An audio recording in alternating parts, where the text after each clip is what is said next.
I understand exactly why you believe in non-violence, but have you found it easy to persuade your followers that non-violence is really the best method? I mean, there must be a great temptation to take a poke back at a white man who hits you. That is true, that it is difficult at times to convince people that this is the best way.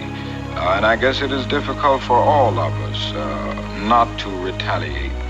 But on the whole, I have been amazed at the tremendous response that we have gained when we have called for nonviolent action.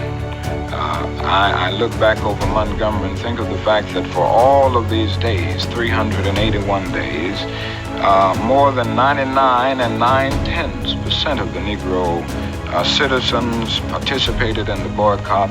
They confronted harassing experiences, they confronted physical violence, and never did they retaliate with a single act of physical violence. And the same is true of the student sit-in movement, which included thousands of students. Not a single, well, I would say very few, retaliated with physical violence. So that even though it is difficult, I think we have been able to get this method over in a most significant way.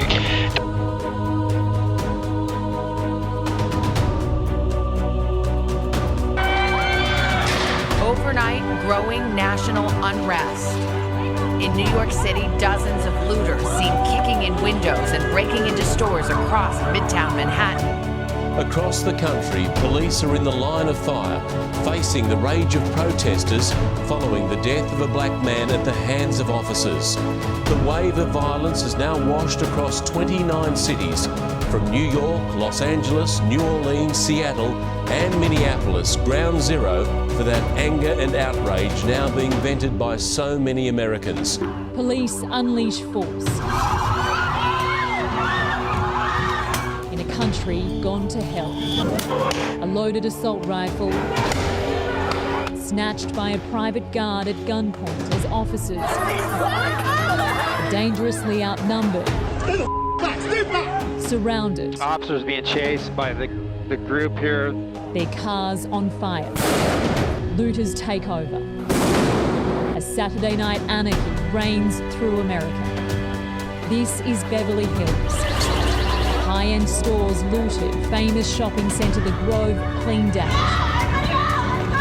And burned. Fairfax near Hollywood a battleground.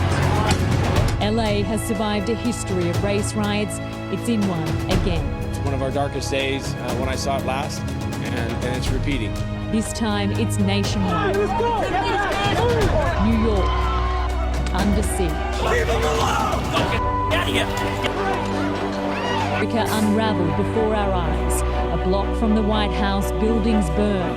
The National Guard moving into American streets. Not just the big cities, even Ohio is under a hall is set alight. Violent and now deadly. The other fear here is... we've heard some gunshots, possibly. A drive-by in Detroit killed a teenager in the crowd. This is not in the spirit of Martin Luther King Jr.